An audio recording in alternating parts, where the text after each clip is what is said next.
আজকে আমি আপনাদেরকে রান্না করে দেখাবো মজাদার একটি ছোট মাছের চচ্চড়ি রেসিপি। তো দেখতে থাকুন।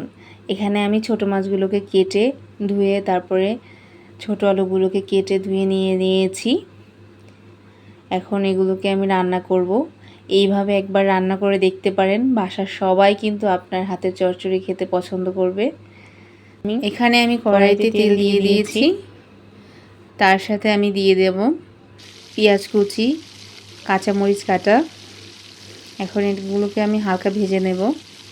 জালটা একটু কমিয়ে দিয়েছি। এপাশে আমি মাছগুলো এবং আলুগুলোকে সব রকমের মশলা দিয়ে মাখিয়ে নেব। দিয়ে দিয়েছি হলুদের গুঁড়া, তারপরে দিয়েছি আমি মরিচের গুঁড়া, এরপরে আমি দিয়ে দিয়েছি ধনে গুঁড়া, তারপরে দিয়েছি জিরার গুঁড়া, পরিমাণ মতো লবণ। এই সব কিছু দিয়ে আমি মেখে নিচ্ছি। মাখানো যত ভালো হবে এটা টেস্ট কিন্তু ততই দারুণ হবে, তো সেটা খেয়াল রাখতে হবে।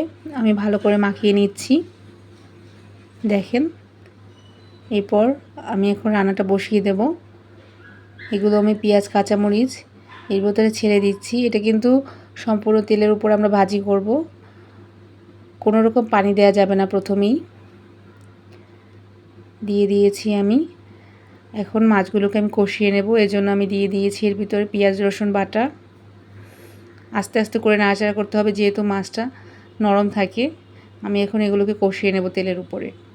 আমি সবসময় চেষ্টা করি সম্পূর্ণ ভিডিওটা যেন আপনারা খুবই ছোট আকারে দেখতে পারেন, যাতে কারো বিরক্ত না লাগে। তো এরকম আরও সুন্দর সুন্দর রেসিপি পেতে চাইলে আমার পাশে থাকবে, চ্যানেলটি সাবস্ক্রাইব করে দেবেন। দেখেন আমি আস্তে আস্তে করে নেড়ে দিচ্ছিলাম মাছগুলো যাতে ভেঙে না যায়।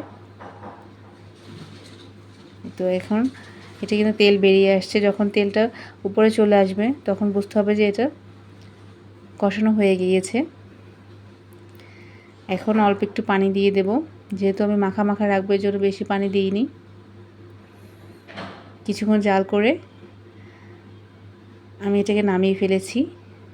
দেখেন এটা কিন্তু দেখতে দারুণ হয়েছিল, খেতেও কিন্তু খুব মজা হয়েছিল। বাসার সবাই কিন্তু পছন্দ করেছে। আপনারা এইভাবে ট্রাই করবেন, আর ভালো লাগলে সাবস্ক্রাইব দিয়ে পাশে থাকবেন। ধন্যবাদ।